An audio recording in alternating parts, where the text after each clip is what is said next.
Hello दोस्तों, the study bye Varun channel पर आपका स्वागत है। दोस्तों, आज के इस वीडियो में हम लोग मध्यकालीन भारत से संबंधित 15 महत्वपूर्ण एमसीक्यू को डिटेल में डिस्कस करेंगे। तो चलिए शुरू करते हैं और देखते हैं अपने पहले प्रश्न को। पहला प्रश्न कह रहा है कि निम्नलिखित युग्मों में से कौन एक सुमेलित है। निम्नलिखित युग्मों में से कौन एक सुमेलित है, किसका मिलान सही है।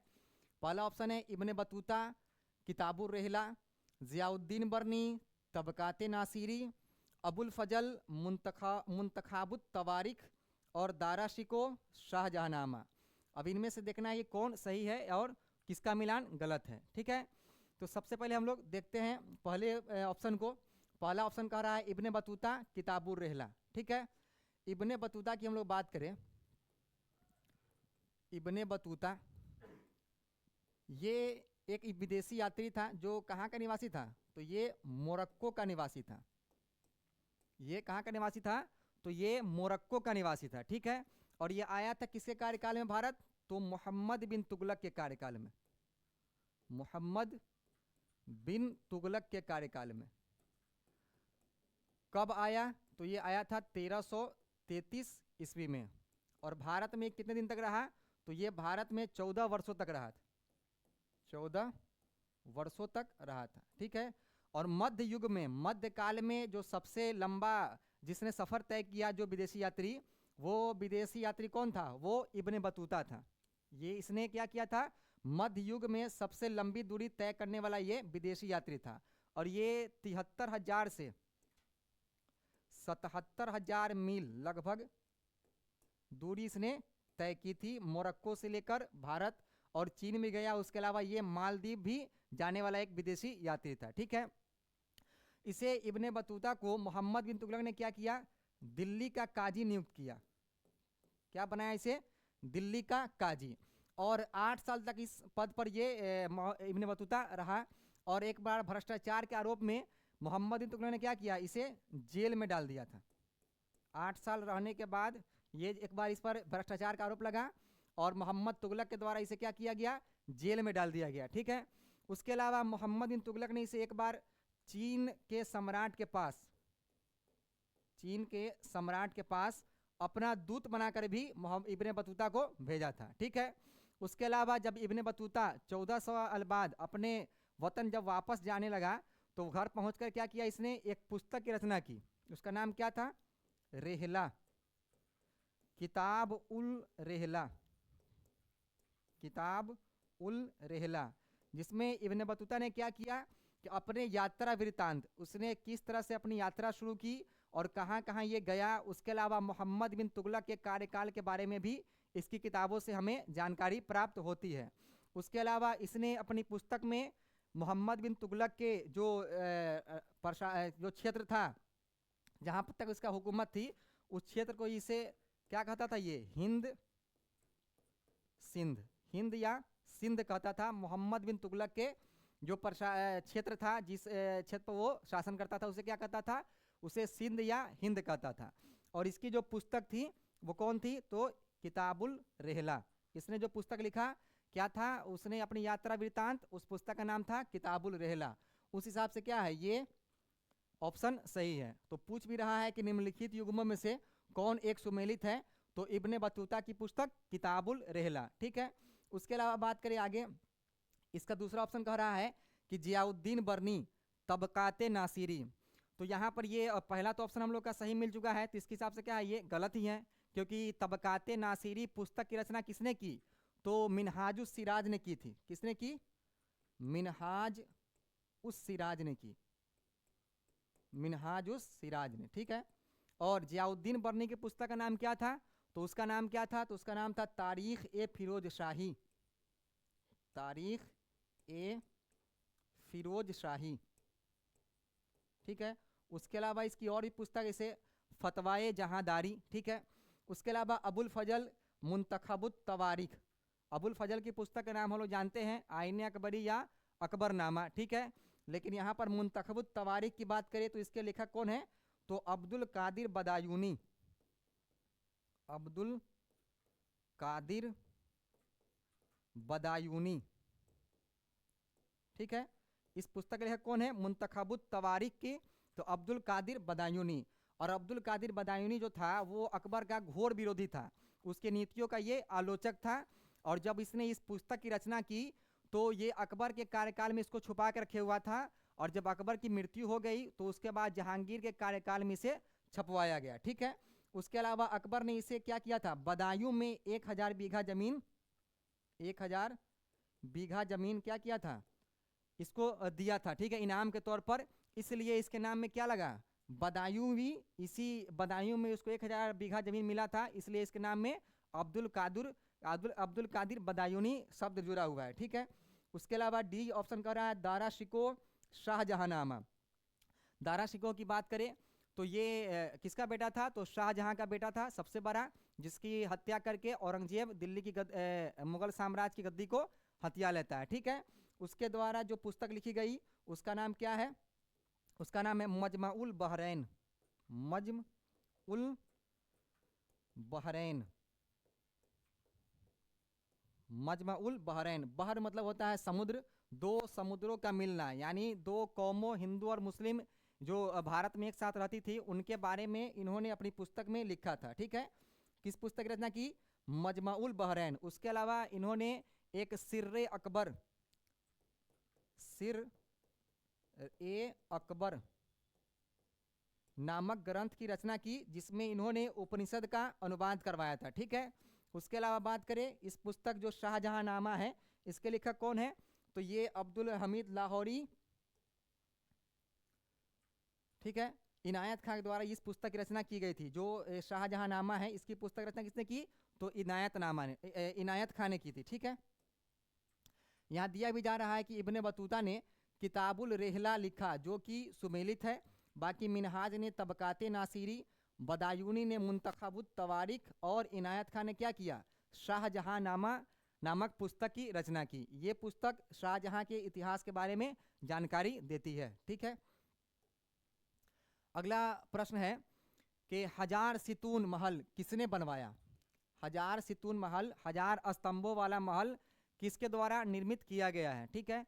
पहला ऑप्शन है अलाउद्दीन खिलजी, दूसरा इल्तुतमिश, तीसरा बलबन, और चौथा जलालुद्दीन खिलजी। अब इसमें से बता है कि ये हजार सितून महल या हजार स्तंभों वाला महल की निर्माण किसके द्वारा किया गया, किस सुल्तान के द्वारा इसका निर्माण किया गया? तो हजार सितून महल की हम लोग बात करें, हजार सितून,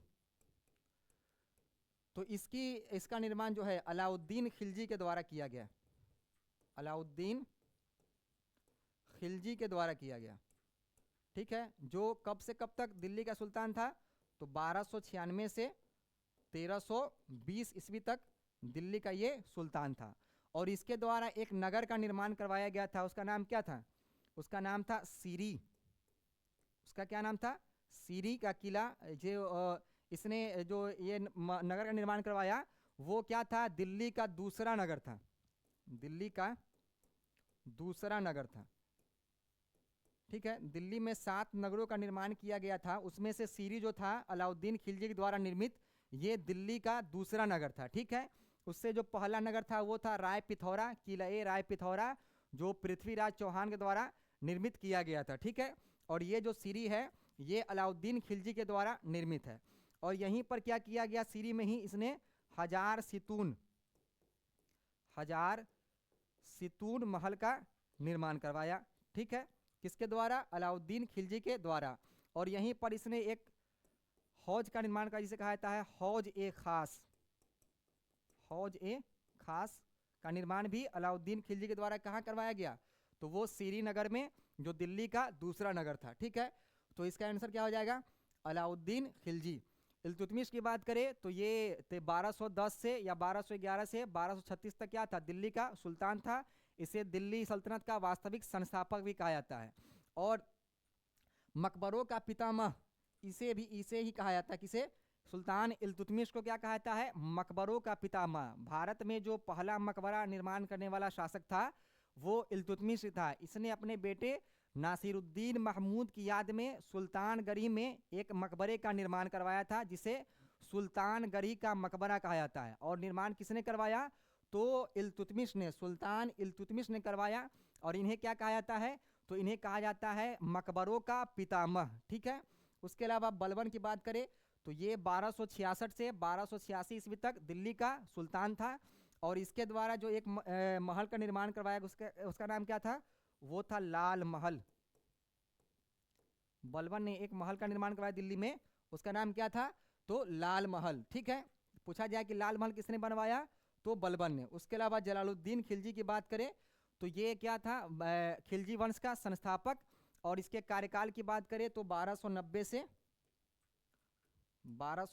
1296 ईस्वी तक इसका कार्यकाल था, ठीक है।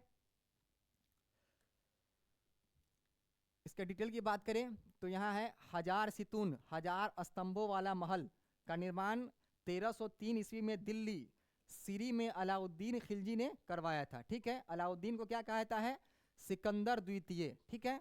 इसने क्या उपाधि धारण की, तो सिकंदर द्वितीय या सिकंदर सानी की उपाधि धारण की थी। दिल्ली में अलाई दरवाजा का निर्माण इसी ने करवाया, ठीक है। उसके अलावा दक्षिण भारत पर आक्रमण करने वाला दिल्ली का क्या था, ये पहला शासक था जो 1296 ईस्वी में इसने जलालुद्दीन खिलजी के कार्यकाल में देवगिरी पर हमला किया था, ठीक है। अगला प्रश्न का रहा है तीसरा कि चचनामा किस मूल भाषा में लिखी गई है। चचनामा जो पुस्तक है वो किस भाषा में इसकी रचना की गई है, ठीक है। पहला ऑप्शन फारसी, उर्दू, अरबी या तुर्की। इनमें से कौन सही है जो जिसमें चचनामा की रचना हुई, किस भाषा में। चचनामा की हम लोग बात करें सबसे पहले, चचनामा तो इसे फतहनामा भी कहा जाता है। इस पुस्तक का नाम फतेहनामा भी है, ठीक है। इस पुस्तक का नाम क्या है, चचनामा का और नाम, उसका नाम फतेहनामा है। और ये जो है इसके लेखक के बारे में अभी तक पता नहीं चला, इसे किसी अज्ञात लेखक के द्वारा क्या किया गया है, लिखा गया है। और पुस्तक का नाम क्या है, तो चचनामा। और लिखा किसके द्वारा गया है, तो ये एक अज्ञात लेखक के द्वारा लिखा गया है। और इसी में क्या होता है, यही एक पुस्तक है जिसमें सिंध पर अरबों के आक्रमण, अरबों के आक्रमण का उल्लेख मिलता है, ठीक है। सिंध पर जो अरबों के द्वारा 712 ईस्वी में जो आक्रमण हुआ उसमें उसका उल्लेख कहाँ मिलता है, तो इसी चचनामा नामक पुस्तक में मिलता है। इसमें राजा दाहिर और उसके वंश जो चच वंश था उसके बारे में इसमें बताया गया है। और जो अरबों के द्वारा जो सिंध पर किया गया आक्रमण था उसके बारे में पहली बार जो उल्लेख मिलता है देखने को, वो किस में है, तो ये फतेहनामा में है या चचनामा में। और ये जो लिखा गया है वो मूलतः अरबी भाषा में लिखा गया है। किस भाषा में, तो ये अरबी भाषा में लिखा गया है, ठीक है। इसकी भाषा क्या है, तो ये अरबी है। उसके अलावा ये नासिरुद्दीन कुबाचा के समय में, किसके समय, नासिरुद्दीन कुबाचा के समय में इसका फारसी में अनुवाद हुआ। किस भाषा में अनुवाद हुआ, तो इस पुस्तक का फारसी में अनुवाद हुआ। और करने वाला कौन था व्यक्ति, तो वो उसका नाम था अबू बकर अल कूफी। किसने इसका फारसी में अनुवाद करवाया, तो ये अबू बकर अल कूफी ने इसका फारसी में अनुवाद किया। और ये कार्य किसका समय था, तो ये नासिरुद्दीन कुबाचा का समय था, ठीक है। तो इसका आंसर क्या हो जाएगा, तो ये हो जाएगा अरबी, ठीक है। चचनामा किस मूल भाषा में लिखी गई है। इसके डिटेल की बात करें तो यहाँ है चचनामा नामक ग्रंथ, जिससे हमें सिंध के इतिहास के बारे में जानकारी प्राप्त होती है। यह किसी अज्ञात लेखक के द्वारा लिखा गया है। मोहम्मद बिन कासिम के आक्रमण के समय एवं उसके शासन आदि के संबंध में यह एक प्रामाणिक स्रोत है। इसमें लिखे गए सभी तथ्य एवं विवरण को स्वीकार नहीं किया जा सकता, तथापि सिंध का स्थानीय इतिहास होने के कारण अरबों के आक्रमण के विषय में इससे प्राप्त जानकारी हमें मिलती है। इसमें चच राजवंश के इतिहास तथा अरबों द्वारा सिंध विजय का वर्णन किया गया है। चचनामा का फारसी अनुवाद अबू बकर अल कूफी ने नासिरुद्दीन कुबाचा के समय में किया था, ठीक है। इसका अनुवाद किसने किया फारसी में, तो अबू बकर अल कूफी ने नासिरुद्दीन कुबाचा के समय में किया है, ठीक है। चौथा प्रश्न कह रहा है कि निम्न में से कौन असंगत है। ठीक है, ये जो मिलान है इसमें दिया गया, इसमें से कौन गलत है उसके बारे में पूछा जा रहा है। पहला ऑप्शन है जियाउद्दीन बर्नी। ठीक है, इस पुस्तक का नाम तारीख़ फिरोज शाही। दूसरा अब्दुल कादिर बदायूनी, इसकी पुस्तक का नाम बताया जा रहा है तबकाते अकबरी। ठीक है, उसके अलावा खफ़ी खां, इसकी पुस्तक का नाम मुंतखब उल लुबाब। ठीक है, और मोतमिद खां, इसका पुस्तक का नाम इकबाल नामा। ठीक है, इसमें बताना है कि कौन गलत है। तो जियाउद्दीन बर्नी की बात करें तो हम लोगों ने पीछे ही स्लाइड में पढ़ा कि इसकी पुस्तक का नाम क्या है, तारीख़ ए फिरोज शाही। इस हिसाब से क्या है, ये सही है। ठीक है, उसके अलावा अब्दुल कादिर बदायूनी की बात करें तो हम लोगों ने पीछे ही देखा है, उनकी पुस्तक का नाम क्या था, मुंतखबुत तवारीख। ठीक है, तो ये क्या है, यहाँ लिखा हुआ, यहाँ लिखा हुआ है तबकाते अकबरी। इस हिसाब से क्या है, ये मुंतखब अब्दुल कादिर बदायूनी के पुस्तक का जो मिलान है ये गलत है। इनकी पुस्तक का नाम क्या है, मुंतखबुत तवारीख। और ये जो तबकाते अकबरी है इसके लेखक कौन है, तो ये है निजामुद्दीन अहमद। ये निजामुद्दीन अहमद है। ठीक है, इस पुस्तक के लेखक कौन है, तो निजामुद्दीन अहमद। किसके लेखक, तो तबकाते अकबरी के लेखक। और खफ़ी का की बात करें तो इनकी पुस्तक मुंतखबुल लुबाब है, ये सही है। ठीक है, और मोतमिद खां की पुस्तक जो है इकबाल नामा, ये भी क्या है, सही है। तो यहाँ गलत क्या है, तो ये अब्दुल कादिर बदायूनी की पुस्तक तबकाते अकबरी क्या है, ये गलत है। अब्दुल कादिर बदायूनी की जो पुस्तक है उसका नाम है मुंतखबुत तवारीख। और ये जो तबकाते अकबरी है ये किसके द्वारा लिखी गई है, तो ये निजामुद्दीन अहमद के द्वारा लिखी गई है। ठीक है, यहाँ दिया भी गया है वही डिटेल, तारीख़ फिरोज शाही, जियाउद्दीन बर्नी, तबकाते अकबरी की रचना निजामुद्दीन अहमद ने की, और मुंतखबुल लुबाब खफ़ी खां, इकबाल नामा मोतमिद खां। पांचवा प्रश्न कह रहा है कि निम्नलिखित में कौन किन्नर था। किन्नर मतलब कौन हिजरा था इसमें से। इन चार ऑप्शन में से जो प्रांतीय राजवंशों की स्थापना दिल्ली सल्तनत के काल में हुई उनमें से कौन जो था इसमें, इन चारों ऑप्शन में जो एक किन्नर था या हिजरा था। ठीक है, पहला ऑप्शन है दिलावर खां, दूसरा मलिक राजा, तीसरा मलिक सरवर, या चौथा जफर खां। इनमें से कौन क्या है, एक किन्नर है। तो सबसे पहले हम लोग बात करते हैं दिलावर खान की।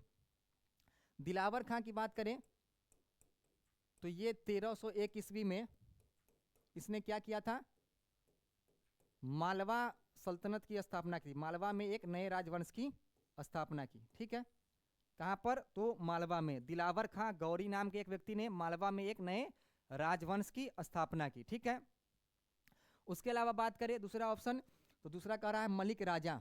ये इसका इनका था ये फारूकी वंश। फारूकी वंश,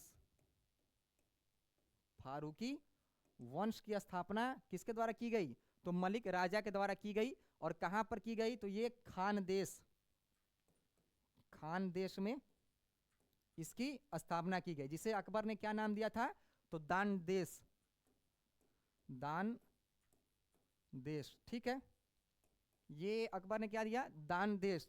ये जो खानदेश का नाम था उसको अकबर ने बदला क्या, अपने बेटे दानियाल के नाम पर दान देश इसका रखा। ठीक है, उसके अलावा बात करें ये जो है खानदेश, इसे कहा जाता है दक्षिण का दरवाजा। दक्षिण का दरवाजा। ठीक है, किसे कहा जाता है, दक्षिण भारत का दरवाजा। तो दक्षिण भारत का दरवाजा खानदेश को ही कहा जाता था। ठीक है, जिसकी स्थापना फारूकी वंश जो है किसके द्वारा की गई, मलिक राजा के द्वारा की गई। ठीक है, अगला ऑप्शन है मलिक सरवर। तो ये क्या था, ये 1389 ईस्वी में, 1389 ईस्वी में तुगलक शाह के समय में क्या हुआ, तुगलक वंश का वजीर नियुक्त हुआ। और इसे 1394 ईस्वी में, 1394 ईस्वी में इसने क्या किया, जो नासिरुद्दीन महमूद था आखिरी सुल्तान दिल्ली सल्तनत तुगलक वंश का, उसने इसे दोआब के क्षेत्रों में जो विद्रोह भड़का था उसको दबाने के लिए भेजा था। और उससे पहले इसको क्या किया, इसने मलिक उस शर्क, मलिक उस शर्क की उपाधि प्रदान की थी। किसने की थी, तो नासिरुद्दीन महमूद ने मलिक सरवर को मलिक उस शर्क यानी पूर्व का स्वामी, क्या स्वामी थी, पूर्व का स्वामी की उपाधि प्रदान की थी। किसने, नासिरुद्दीन महमूद ने मलिक सरवर को। और ये 1394 में इसको भेजा दिल्ली में, जो दोआब था, दिल्ली दोआब, उसके क्षेत्रों में विद्रोह दबाने के लिए, ठीक है, गंगा यमुना दोआब के क्षेत्रों में। लेकिन जब गया वो अलीगढ़ के क्षेत्रों में, जो यूपी के कुछ इलाकों में, तो उस तरफ जा करके ये अपने आप को ही स्वतंत्र रूप से शासन करने लगा, लेकिन अपने आप को कभी इसने राजा की उपाधि धारण नहीं की। और एक नए वंश बाद में इसकी मृत्यु के बाद इसके द्वारा जो स्थापित किया गया था उसका नाम था शर्की वंश, शर्की वंश, ठीक है। इसके द्वारा एक वंश की स्थापना की, इसका नाम क्या था, शर्की वंश, क्योंकि इसकी जो उपाधि थी शर्क, उसी से क्या बना ये शर्की वंश, जो 1394 के आसपास इसकी स्थापना इसने की थी, ठीक है। उसके अलावा बात करें तो इसने कहाँ की थी इसकी स्थापना, तो जौनपुर में, जौनपुर में इसकी स्थापना की थी। इसे क्या कहता था, पूर्व का सिराज, ठीक है। उसके अलावा जफर खां की बात करें तो जफर खां ने मुजफ्फर शाह की उपाधि धारण करके, मुजफ्फर शाह की उपाधि धारण करके गुजरात में एक नए वंश की स्थापना की, ठीक है। तो इसका सही आंसर क्या हो जाएगा, और जो ये मलिक सरवर था यही क्या था, एक हिजरा था, इसके द्वारा क्या किया गया, शर्की वंश की स्थापना की गई। तो इसका सही आंसर क्या हो जाएगा, मलिक सरवर, ये क्या था, एक हिजरा था, ठीक है। इसके डिटेल की बात करें तो मलिक सरवर सरदार फिरोज तुगलक के पुत्र सुल्तान मोहम्मद का दास था, जो अपनी योग्यता से 1389 में वजीर बना। सुल्तान महमूद ने उसे मलिक उस शर्क की उपाधि दी। 1394 में दोआब के विद्रोह को दबाने के लिए भेजा गया। उसने उस विद्रोह को नहीं दबाया, अपितु अलीगढ़ से लेकर बिहार में तिरहुत तक के संपूर्ण प्रदेश पर अपना अधिकार कर लिया। वह एक स्वतंत्र शासक की भांति व्यवहार करता था, यद्यपि उसने कभी सुल्तान का पद ग्रहण नहीं किया, और 1399 में उसकी मृत्यु हो गई। और उसके द्वारा जो एक वंश की स्थापना हुई उसका क्या नाम था, शर्की वंश वो कहलाया, ठीक है। और मलिक सरवर क्या था, एक किन्नर था, ठीक है, जिसके द्वारा जौनपुर में स्वतंत्र राज्य की स्थापना की गई। अगला प्रश्न है छठा, कि कुतुबुद्दीन ऐबक द्वारा पराजित होने वाला बुंदेलखंड का शासक कौन था, ठीक है। बुंदेलखंड का शासक कौन था जो कुतुबुद्दीन ऐबक के द्वारा पराजित हुआ था, वो कब, 1203 ईस्वी में। 1203 ईस्वी में जो बुंदेलखंड के जो राजा थे उसको हराने वाले कौन थे, कुतुबुद्दीन ऐबक द्वारा हराया गया वो शासक कौन था इनमें से, पहला ऑप्शन परमर्दी देव, दूसरा लक्ष्मण सेन, तीसरा उदय सिंह, और चौथा मलय वर्मा। तो इसकी बात करें तो जो कुतुबुद्दीन ऐबक द्वारा जो हमला किया गया ये कब था, ये 1203 ईस्वी में ये हमला हुआ, ठीक है। और उससे पहले भी इस पर जो है बुंदेलखंड में 1182 ईस्वी में पृथ्वीराज चौहान के द्वारा, पृथ्वीराज चौहान के द्वारा हमला किया गया। उस वक्त जो बुंदेलखंड का शासक था वो था परमर्दी देव, परमर्दी देव था उस वक्त, कहाँ, बुंदेलखंड का शासक। और इसी वक्त इसी जो युद्ध हुआ पृथ्वीराज चौहान के समय में के द्वारा परमर्दी देव के बीच में, तो यहीं पर दो लोग थे जिनका नाम था आल्हा रुदल, आल्हा रुदल, जिनका लोकगीत अभी भी मशहूर है। यही इसी युद्ध में लड़ते हुए इनकी जान चली गई थी, ठीक है, इनकी मृत्यु हो गई थी। पृथ्वीराज चौहान तृतीय और परमर्दी देव के बीच इस युद्ध में आल्हा रुदल नामक दो व्यक्ति की जान चली गई थी, जिनका अभी भी लोकगीत लोग गाते हैं, ठीक है, आल्हा रुदल। तो उनके हारने पर पृथ्वीराज चौहान से हारने के बाद 1203 ईस्वी में कुतुबुद्दीन ऐबक के द्वारा फिर से क्या हुआ, बुंदेलखंड पर हमला हुआ। और उस वक्त भी जो शासक थे वो कौन थे, वो परमर्दी देव शासक थे, कहाँ के, बुंदेलखंड के। तो इसका सही ऑप्शन आंसर क्या हो जाएगा, इसका आंसर हो जाएगा परमर्दी देव। अब लक्ष्मण सेन की बात करें तो ये सेन वंश के शासक थे जिन्होंने लखनौती को अपनी राजधानी बनाया था, लखनौती को अपनी राजधानी बनाया था, जिसे लक्ष्मणवती भी कहा जाता है, लक्ष्मणवती भी कहा जाता है। और इनके समय ही क्या हुआ था, बख्तियार खिलजी, बख्तियार खिलजी का आक्रमण हुआ था। क्या हुआ था, बख्तियार खिलजी का आक्रमण हुआ था, किसके समय में, तो लखनौती पर लक्ष्मण सेन के समय में ही, सेन वंश के शासक के समय ही बख्तियार खिलजी का आक्रमण हुआ था। ठीक है, इनके दरबार में ही गीत गोविंद के लेखक जयदेव रहते थे। जयदेव, जिन्होंने क्या लिखा था, गीत गोविंद। गीत गोविंद के लेखक जयदेव किनके दरबार में थे, तो वो लक्ष्मण सेन के दरबार में थे। ठीक है, तो इनका सही आंसर क्या हो जाएगा इसका, वो हो जाएगा परमर्दी देव। ठीक है, यहाँ इफ दिया गया है कि पृथ्वीराज से निपटने के बाद परमर्दी देव को तुर्कों के भीषण प्रहार का सामना करना पड़ा, जिससे वह बच न सका। 1203 ईस्वी में कुतुबुद्दीन ने परमर्दी देव को पराजित कर कालिंजर के दुर्ग पर अधिकार कर लिया, और कालिंजर के दुर्ग में ही परमर्दी देव की क्या हो गई, मृत्यु हो गई। अगला प्रश्न है कि इसामी ने निम्नलिखित में से किस शासक को अपनी कीर्ति फुतूहुस सलातीन समर्पित की है। इसामी के जो पुस्तक है उसका क्या नाम है, तो उसका नाम है फुतूहुस सलातीन। ठीक है, वो जो पुस्तक है उसने किस सुल्तान को समर्पित किया है, ठीक है, उसके बारे में बताना है। पहला ऑप्शन है अली आदिल शाह, दूसरा अलाउद्दीन हसन गंगू, तीसरा मोहम्मद कुली कुतुब शाह, चौथा इब्राहिम आदिल शाह। ठीक है, इसमें से देखना है सही ऑप्शन कौन है, कि जो फुतूहुस सलातीन है किस शासक के लिए समर्पित किया है इसामी ने इसको लिख करके। ठीक है, तो इसामी की बात करें, इसकी पुस्तक कौन है, तो ये फुतूहुस सलातीन। और ये जो पुस्तक है इसने क्या किया, इसने बहमनी साम्राज्य के संस्थापक, बहमनी राज्य के संस्थापक अलाउद्दीन हसन बहमन शाह, अलाउद्दीन हसन बहमन शाह, बहमन शाह को अपनी इस पुस्तक को समर्पित किया है। ठीक है, अलाउद्दीन हसन बहमन शाह को अपनी पुस्तक समर्पित किया है। वो किस वंश का संस्थापक था, तो वो बहमनी साम्राज्य का संस्थापक था। ठीक है, उसके अलावा बात करें तो इसका असल नाम था हसन गंगू, हसन गंगू।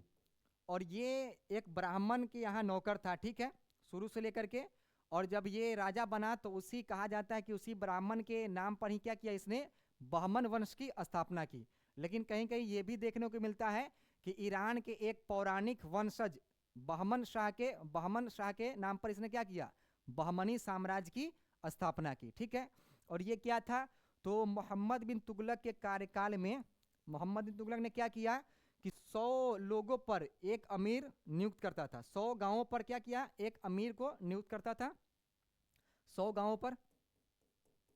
उसे कहा जाता था अमीरान सादा, अमीरान ए सादा।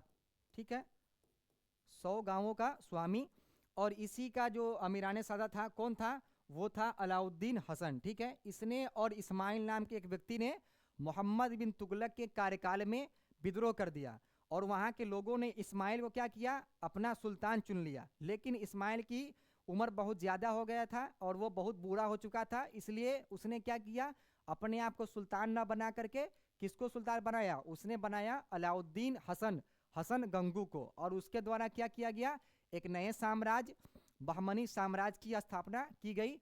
और कब की गई, तो 1347 ईस्वी में। किसके कार्यकाल में किया गया, तो ये मोहम्मद बिन तुगलक के कार्यकाल में किया गया। और इसने अपनी राजधानी किसको बनाया, तो गुलबर्गा को अपनी राजधानी बनाया, जिसे उसने क्या कहा, उसे उसका नाम रखा अहसनाबाद। ठीक है, गुलबर्गा को नाम उसने क्या रखा, तो अहसनाबाद। और ये जो पुस्तक है फुतूहुस सलातीन, ये किसके लिए समर्पित है, तो ये अलाउद्दीन हसन गंगू के लिए समर्पित है। ठीक है, इसमें यहाँ पहला ऑप्शन है अली आदिल शाह। तो अली आदिल शाह की बात करें तो ये बीजापुर के शासक थे, और इन्हीं की जो बीवी थी उसका नाम क्या था, नाम था चांद बीबी। ठीक है, ये चांद बीबी ये अहमदनगर के शासक की पुत्री थी, और इनकी शादी कहाँ हुई थी, तो बीजापुर के शासक अली आदिल शाह से। और चांद बीबी जो है अकबर के समय में क्या हुआ, अपने भतीजे के संरक्षक के तौर पर अहमदनगर का शासन चलाती थी। ठीक है, उसके अलावा मोहम्मद कुली कुतुब शाह की बात करें तो ये कुतुब शाही वंश के शासक थे, गोलकुंडा के। ठीक है, इनके द्वारा ही क्या किया गया, हैदराबाद नगर की स्थापना की गई, हैदराबाद शहर की स्थापना की गई, हैदराबाद नगर की स्थापना की गई। उसके अलावा इनके द्वारा ही क्या किया गया, चार मीनार का निर्माण करवाया गया, चार मीनार का निर्माण करवाया गया मोहम्मद कुली कुतुब शाह के द्वारा। ठीक है, इसके डिटेल की बात करें तो इसामी ने अपनी पुस्तक फुतूहुस सलातीन अलाउद्दीन हसन गंगू को समर्पित की है, जो बहमनी राज का संस्थापक था। हसन गंगू ने बहमन शाह की उपाधि धारण की। इसमें गजनवी से लेकर बहमनी राज के संस्थापकों तक का वर्णन उपलब्ध है। इसमें क्या है, गजनी साम्राज्य से लेकर के और जो बहमनी साम्राज्य है वहां तक के दास्तान इसमें बयान किया गया है। और खुद अलाउद्दीन हसन जो था वो अफगानिस्तान का रहने वाला था।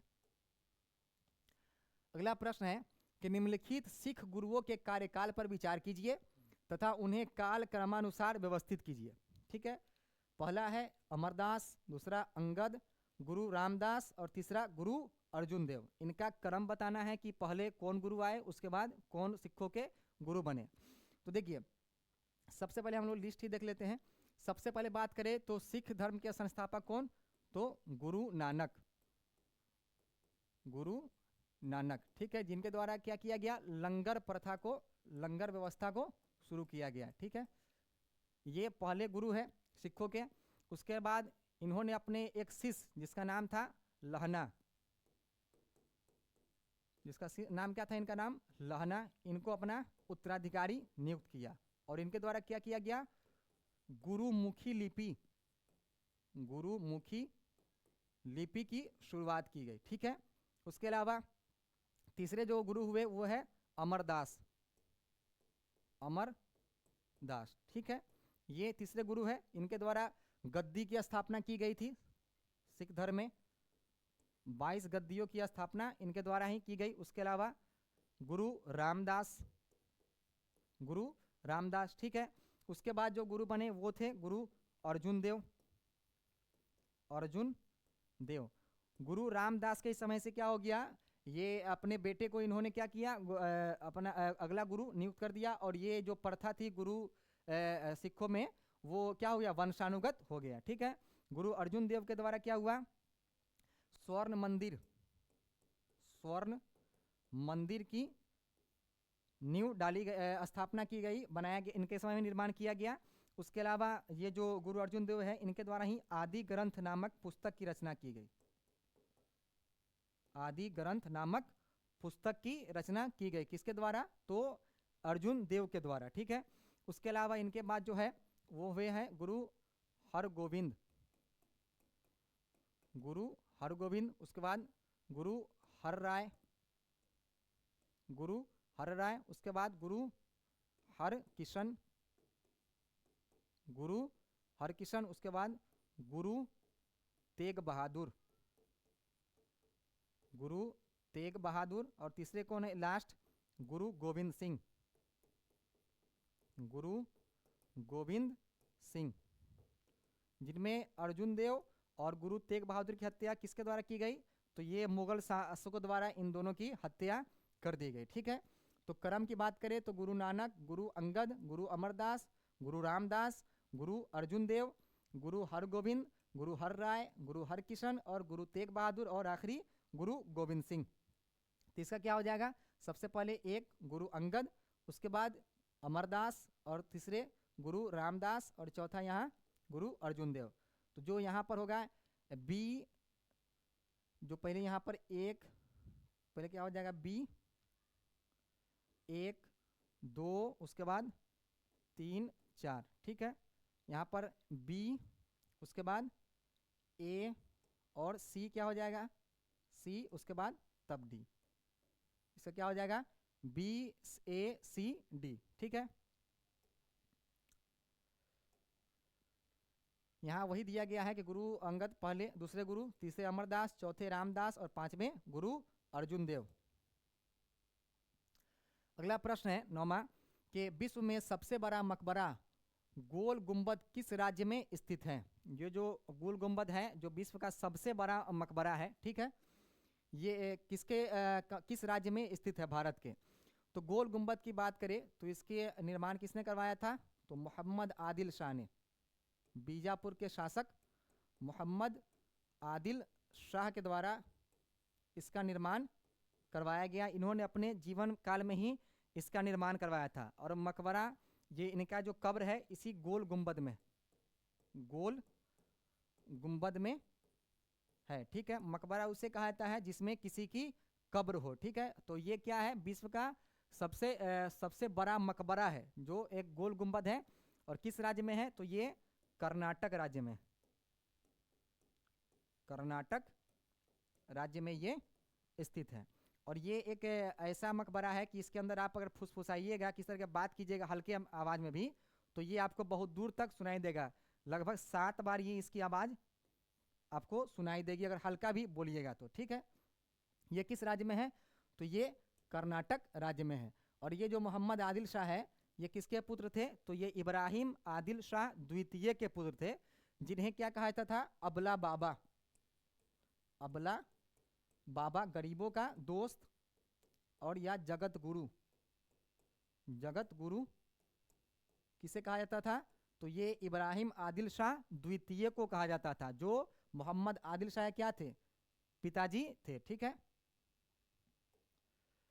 इब्राहिम आदिल शाह द्वितीय के पुत्र मोहम्मद आदिल शाह का उसका उत्तराधिकारी हुए। मोहम्मद आदिल शाह ने गोल गुंबद कर्नाटक के नाम से विश्व प्रसिद्ध मकबरे में दफन है, जो विश्व का क्या है, एक स्थापत्य आश्चर्य माना जाता है, जिसमें क्या होता है, अगर हल धीरे से बोलिए तो आपको बहुत जोर से आवाज सुनाई देगी। ठीक है, और आगे है कि इब्राहिम आदिल शाह द्वितीय, जो मोहम्मद आदिल शाह के पिता हैं, एक महान विद्या प्रेमी एवं विद्या का संरक्षक तथा उनके उदार दृष्टिकोण कारण उनकी प्रजा क्या कहती थी, उनको जगत गुरु की उपाधि से संबोधित करती थी। और उन्हें अबला बाबा एवं निर्धनों का मित्र भी कहा जाता था। उन्होंने हिंदी गीत संग्रह किताबे नौरस, जो इनकी एक पुस्तक है, हिंदी गीतों का संग्रह है, उसका क्या नाम है, किताब ए नौरस। ठीक है, कभी कभी एग्जाम में पूछा जाता है किताब ए नौरस के लेखक कौन है। ठीक है, की रचना की थी। और उन्हीं के दरबार में क्या था, तारीख ए फरिश्ता के लेखक, तारीख ए फरिश्ता, तारीख ए फरिश्ता के लेखक कौन रहता था, फरिश्ता रहता था। ठीक है, किसके दरबार में, तो ये इब्राहिम आदिल शाह द्वितीय के दरबार में रहता था। उसे तारीख ए फरिश्ता को गुलशन इब्राहिम भी कहा जाता है। क्या कहा जाता है, गुलशन ए इब्राहिम, गुलशन इब्राहिम भी कहा जाता है। ठीक है, अगला है 10वां प्रश्न कि कलीला व दिमना निम्नलिखित में से किस ग्रंथ का अरबी रूपांतरण है। ये जो पुस्तक है कलीला व दिमना, ये किस ग्रंथ का क्या है, अरबी रूपांतरण है, किस ग्रंथ का अनुवाद अरबी में किया गया है और उसका नाम कलीला व दिमना रखा गया है। तो कलीला व दिमना की हम लोग बात करें तो ये एक पुस्तक है जिसका नाम है पंचतंत्र।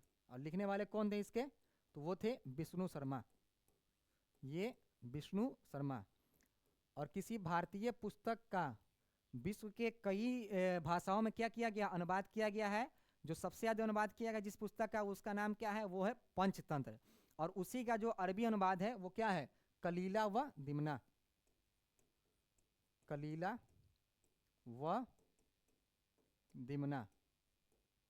इस ठीक है, ये क्या किसका है, किस भाषा में लिखा गया, तो अरबी भाषा में। और किसका रूपांतरण है ये, तो अरबी भाषा का, अरबी में ये कलीला व दिमना लिखा गया है, पंचतंत्र का ये अनुवाद है। ब्रह्मसूत्र की बात करें तो इसके लेखक है बादरायण, बादरायण। ठीक है, महाभारत वेद व्यास, और इसका जो अनुवाद हुआ है उसका नाम क्या है, रज्मनामा। ठीक है, अकबर के कार्यकाल में रज्मनामा नामक से महाभारत का अनुवाद हुआ। पंचतंत्र की बात करें तो ये अभी हम लोग देखा किसने लिखा, तो विष्णु शर्मा के द्वारा। सुश्रुत संहिता की बात करें तो ये सुश्रुत की पुस्तक है। कलीला व दिमना पंचतंत्र का एक अरबी रूपांतरण है। महाभारत का फारसी अनुवाद रज्मनामा के नाम से किया गया था। अब पंचतंत्र का जो फारसी अनुवाद है वो अनवरे सुहैली के नाम से किया गया है। ठीक है, ये अनवरे सुहैली जो अकबर के कार्यकाल में किया गया था, और इसे हुसैन इब्ने अली काशिफ वायज बिन काशिफ के द्वारा लिखा गया। ठीक है, नाम से किया गया है। सिंहासन बत्तीसी का फारसी अनुवाद अब्दुल कादिर बदायूनी ने नामा ए खिराद अफजा। ठीक है, सिंहासन बत्तीसी जो पुस्तक है उसका अनुवाद अब्दुल कादिर बदायूं ने किस नाम से किया, तो वो नाम-ए खिराद अफजा नाम से किया है। ठीक है। 11वां प्रश्न है कि मुगल राजवंश कि किस प्रसिद्ध महिला को गुलाब के फूलों से इत्र निकालने की विधि की खोज करने का श्रेय दिया जाता है। इसमें पूछा जा रहा है कि मुगल राजवंश में कौन ऐसी महिला थी जिसने गुलाब के फूल से इत्र की खोज की थी, खुशबू की खोज की थी। ऑप्शन है यहाँ अर्जुमंद बानो बेगम, बी अस्मत बेगम, तीसरा नूरजहां और चौथा राबिया उद दुर्रानी। ठीक है। तो हम लोग जानते हैं कि जब अभी भी देखिएगा पुराने फिल्मों में या किसी अगर क्या कहता है किसी बादशाह के ऊपर या किसी सुल्तान के ऊपर कोई अगर फिल्म बनता है तो उसमें देखिएगा कि जो लोग नहाने जाते हैं तो वो क्या होता है, एक बड़ा सा बनाया रहता है हौज और उसमें गुलाब के फूल छिड़का रहता है। उसी को देख करके जब 2-3 दिन एक बार क्या हुआ कि ये नूरजहां के जो जहांगीर की बीवी थी उसके समय में जो है जब नहाने के लिए उसकी माँ जाती थी तो देखती थी कि जो फूल 2-3 दिन बाद गुलाब के सूख चुके हैं उनको छूने पर क्या होता था, तो नीचे में देखते थे कि मतलब कुछ चिपचिपा सा पदार्थ रह जाता था और उसी से क्या किया उसने इत्र बनाने की एक विधि का शुरुआत की। ठीक है। और किया किसके द्वारा किया, तो नूरजहां की माँ, नूरजहां की माँ अस्मत बेगम के द्वारा, अस्मत बेगम के द्वारा। ठीक है। ये किसके द्वारा किया गया, तो ये नूरजहां की माँ अस्मत बेगम के द्वारा इसकी शुरुआत की गई इत्र बनाने की विधि। और ये किसकी माँ थी, तो अस्मत बेगम नूरजहां की माँ थी और नूरजहां किसकी बीवी थी, तो वो जहांगीर मुगल सम्राट जहांगीर की बीवी थी। अर्जुमंद बानो बेगम की बात करें तो ये कौन थी, इसका नाम था एक मुमताज महल, मुमताज महल, जिसकी याद में क्या किया है, ये क्या नाम है जो शाहजहां इसने ताजमहल का निर्माण करवाया। ठीक है। ये अर्जुमंद बानो बेगम शाहजहां की पत्नी थी। उसके अलावा नूरजहां जहांगीर की पत्नी और राबिया उद दुर्रानी इसका असल नाम था दिलरासो बेगम, दिलरासो बेगम। ठीक है। और ये क्या है, ये औरंगजेब आलमगीर की पत्नी थी। ठीक है। नूरजहां के पिता ग्यास बेग जिन्हें जहांगीर ने एतमादुद्दौला की उपाधि प्रदान की एवं माता अस्मत बेगम फारस के रहने वाले थे जो अकबर के शासनकाल में मुगल दरबार में आए थे। अस्मत बेगम ने ही मुगल काल में फूलों से इत्र बनाने की विधि का आविष्कार किया था। ठीक है। अगला प्रश्न है 12वां, किस मुगल सेनापति के विरुद्ध रानी दुर्गावती ने अपना अंतिम युद्ध लड़ा था। ठीक है। ये किस मुगल सेनापति के विरुद्ध रानी दुर्गावती जो कहाँ की शासिका थी, तो ये गोंडवाना, गोंडवाना या इसे ही कहा जाता है गढ़ कटंगा, गढ़ कटंगा, ये यहाँ की शासिका थी। अपने पुत्र के जगह पर ये नाबालिग पुत्र के जगह पर ये शासन कर रही थी। ठीक है। और ये कौन थी, तो ये गोंड राजा, गोंड राजा संग्राम सिंह के पुत्र, संग्राम सिंह के पुत्र दलपत राय के, दलपत की पत्नी थी। ठीक है। और अपने पति की मृत्यु के बाद इसने क्या किया कि वहाँ की गद्दी को अपने पुत्र के जो नाबालिग था उसके जगह पर संरक्षिका के तौर पर शासन कर रही थी। और इसी के दौलत उसके खजानों की खबर को सुनकर क्या किया, आसफ खां, आसफ खां के द्वारा वहाँ पर हमला किया गया। ठीक है। कहाँ पर, तो ये गढ़ कटंगा या गोंडवाना में कब किया गया, तो 1564 ईस्वी में। और ये सेनापति किसका था, तो ये अकबर का सेनापति था। जो इस युद्ध में क्या हुआ कि बहुत बहादुरी से लड़ती हुई रानी दुर्गावती ने जब आखिरी में इसने क्या किया, अपने ही तलवार से अपने आप को घोंप करके और इसने क्या किया, अपनी जान को गंवा दी। ठीक है। लेकिन वो आसफ खां के हाथों नहीं पड़ी। ठीक है। आगे बात करें यहाँ पर अधम खां, तो ये मालवा का विजेता था, मालवा पर इसने 1561 में अकबर के कार्यकाल में ही हमला किया था जिसमें बाज बहादुर को हरा दिया था, इसके द्वारा हराया गया था इसके द्वारा। अकबर ने 1564 में आसफ खां को गढ़ कटंगा पर अधिकार करने के लिए भेजा। चौरागढ़ के निकट रानी दुर्गावती ने मुगलों की विशाल सेना का मुकाबला किया। वह 2 दिन तक वीरतापूर्वक लड़ती रही। अंततः पराजय को निश्चित मानकर अपने सम्मान की रक्षा के लिए क्या किया, स्वयं को छुरा घोंपकर आत्महत्या कर ली। तीसरा है 13वां प्रश्न कि मंसूर प्रसिद्ध दरबारी चित्रकार था किस मुगल बादशाह के कार्यकाल में। ठीक है, तो अगर देखा जाए कि मुगल काल में जो चित्रकला को शुरुआत करने वाला था तो वो उसकी नींव किसने डाली, तो वो हुमायूं ने। शुरुआत करने वाला कौन था, तो वो हुमायूं। और उसके बाद में इसको अलग विभाग बनाया, चित्रकला को एक विभाग बनाया, वो किसने, तो वो अकबर ने। अकबर ने, ठीक है। उसके अलावा अकबर ने क्या किया, चित्रकारी के लिए कारखाना की स्थापना की। ठीक है, किसके द्वारा किया गया कारखाना निर्माण, तो वो अकबर के द्वारा चित्रकारी के लिए। उसके अलावा यूरोपीय चित्रकारी का प्रवेश मुगल काल में किसके समय में हुआ, तो वो अकबर के कार्यकाल में हुआ था। ठीक है, उसके अलावा अकबर के समय में ही दसवंत और बसावन, दसवंत और बसावन दो बड़े प्रसिद्ध चित्रकार रहते थे। कौन कौन, दसवंत और बसावन। दसवंत आखिरी में ज़माने में अपने बुढ़ापे में क्या हुआ, इसने ये पागल हो गया और इस अपनी आत्महत्या इसने अपने आप को कर लिया। ठीक है, उसके अलावा अगर देखा जाए चित्रकला का स्वर्ण काल, स्वर्ण काल किसके कार्यकाल को कहा जाता है, तो वो जहांगीर के कार्यकाल को।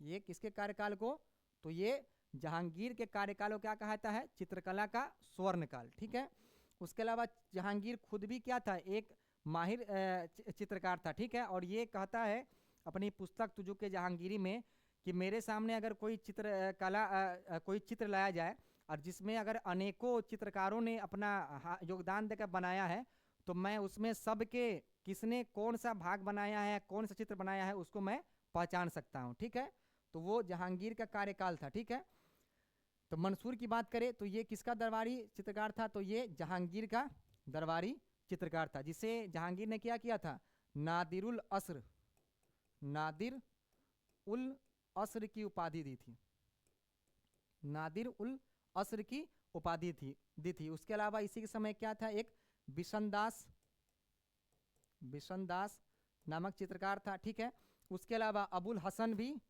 जहांगीर के दरबार में ही रहता था, अबुल हसन, जिसे जहांगीर ने क्या किया था, नादिरुल जमा, नादिर उज जमा की उपाधि दी थी। ठीक है, नादिरुल अस्र की उपाधि किसे दिया, तो मंसूर को, और नादिरुल जमा की उपाधि अबुल हसन को प्रदान किया। और जो ये मंसूर था ये पक्षियों का चित्र बनाने के लिए प्रसिद्ध था, चित्र बनाने के लिए प्रसिद्ध था। ठीक है, किसके लिए प्रसिद्ध था, ये पक्षियों का चित्र बनाने के लिए प्रसिद्ध था। यहाँ दिया गया वही है कि जहांगीर कालीन प्रमुख चित्रकार फारूक बेग, बिशनदास, उस्ताद मंसूर, अबुल हसन, दौलत और मनोहर थे, जिसमें से बादशाह ने उस्ताद मंसूर को नादिरुल अस्र और अबुल हसन को नादिरुल जमा की उपाधि दी थी। उस्ताद मंसूर दुर्लभ पक्षियों और उन अनेकों अनोखे पुष्पों के अनेक चित्र बनाए। उनकी महत्वपूर्ण कृतियों में क्या है, वो है साइबेरिया का एक बिरला तथा सारस। उनकी जो प्रसिद्ध चित्रकारी है वो क्या है, साइबेरिया का बगुला या एक बगुला और दूसरा सारस। ठीक है, बंगाल का एक अनोखा पुष्प विशेष रूप से उल्लेखनीय है। अबुल हसन को व्यक्ति चित्रों में महारत हासिल थी। इसने तुजुक जहांगीरी के मुख पृष्ठ के लिए चित्र बनाया था। ड्यूटर के संत जॉन पॉल की तस्वीर की एक नकल इसके द्वारा ही बनाई गई। और इसने क्या किया था कि ईरान के शाह अब्बास को जहांगीर के साथ गले मिलते हुए एक खूबसूरत तस्वीर की चित्रकारी की थी। 14वां प्रश्न है कि निम्नलिखित में से किस व्यक्ति का मकबरा भारत के बाहर स्थित है। इसमें से किस बादशाह, मुगल बादशाह का मकबरा भारत से बाहर स्थित है, जिसकी कब्र भारत में नहीं है। ऑप्शन है हुमायूं, ठीक है, दूसरा जहांदार शाह, तीसरा जहांगीर और ये चौथा औरंगजेब। तो बात करें ये मुगल बादशाह की, तो हुमायूं का जो मकबरा है उसके बारे में तो हम लोग जानते हैं कहाँ है, वो है दिल्ली में। ठीक है, ये दिल्ली में है। जिसका निर्माण किसने करवाया, तो उसकी बीवी हाजी बेगम के द्वारा इसका निर्माण करवाया गया था। हाजी बेगम के द्वारा इसका निर्माण करवाया गया था। ठीक है, जहांदार शाह ये भी क्या था, 1712-13 में मुगल बादशाह बना, ठीक है। और इसकी कब्र भी कहाँ है, ये दिल्ली में, ठीक है। उसके अलावा जहांगीर की हम लोग बात करें तो इसका कब्र कहाँ है, तो ये है लाहौर में, लाहौर में इसकी कब्र है, जो कहाँ है, लाहौर पाकिस्तान में पड़ता है, इसलिए क्या हो गया, ये भारत से बाहर है, तो इसका आंसर क्या हो जाएगा, लाहौर, ठीक है। उसके अलावा औरंगजेब की बात करें तो इनका कब्र कहाँ है, तो औरंगाबाद, जिसे अब क्या कर दिया गया है, संभाजी नगर, ठीक है। 1627 में जहांगीर की मृत्यु के बाद उसे वर्तमान पाकिस्तान के लाहौर में दफनाया गया। औरंगजेब का मकबरा औरंगाबाद, हुमायूं तथा जहांदार शाह का मकबरा दिल्ली में स्थित है। और आखिरी प्रश्न 15वां के 1560 ईस्वी के पश्चात अकबर का पहला और अंतिम विजय अभियान क्रमशः कौन था, ठीक है। 1560 के बाद जब अकबर जो था पेटीकोट प्रशासन से अलग हो गया और बैरम खां के संरक्षण से बाहर निकल गया, उसके बाद जो उसके द्वारा किया गया पहला आक्रमण और आखिरी आक्रमण के बारे में पूछा जा रहा है कि कौन है। पहला ऑप्शन है गुजरात और खानदेश, दूसरा मालवा और मेरता, तीसरा मालवा और असीरगढ़, और चौथा ये क्या है, गढ़कटंगा और काबुल। तो अकबर की बात करें तो ये 1556 से 60 तक तो क्या था, ये क्या था, बैरम खां के संरक्षण में था, बैरम खां के संरक्षण में था, ठीक है। उसके बाद जो पानीपत का द्वितीय युद्ध 1556 में हुआ था, वो जो युद्ध लड़ा गया था, वो उसका जो सेनानायक था जो उसको कंट्रोल कर रहा था वो कौन था, वो बैरम खां था, ठीक है। लेकिन जब अकबर 1560 में स्वयं अपने हाथों में सत्ता को संभाल लिया तो इसके द्वारा जो 1561 में जो हमला हुआ वो पहला था कहाँ का, वो मालवा का आक्रमण था। मालवा पर अकबर के कार्यकाल में 1560 के बाद पहला आक्रमण हुआ, ठीक है। वो उस वक्त वहां का जो शासक था वो कौन था, बाज बहादुर, बाज बहादुर, ठीक है। ये अच्छा संगीतज्ञ था और इसके अलावा इसकी जो एक प्रेमिका थी उसका नाम था रूपमती, रूपमती, ठीक है। इन दोनों की कहानी बहुत मशहूर है। जो आक्रमण हुआ 1561 में अदम खां के नेतृत्व में, वो कहाँ का, तो अकबर के कार्यकाल में 1561 में मालवा का अभियान हुआ, ठीक है। उसके अलावा बात करें तो अकबर का जो आखिरी अभियान था वो था 1601 ईस्वी में, वो कहाँ था, तो वो असीरगढ़ का, असीरगढ़ का अभियान था, ठीक है। जो अकबर के द्वारा जीता गया ये एक आखिरी अभियान था और इसने सोने की कुंजी के जरिए क्या किया था, इसको असीरगढ़ को जीता था, क्योंकि वहाँ के जो किलेदार था उसको घूस दे करके उस किले को क्या किया गया था, खोला गया था। जो अकबर का क्या था, ये सबसे आखिरी अभियान था। पहला की बात करें तो क्या हो जाएगा 1561 में मालवा, और आखिरी अभियान की बात करें तो क्या हो जाएगा, ये असीरगढ़।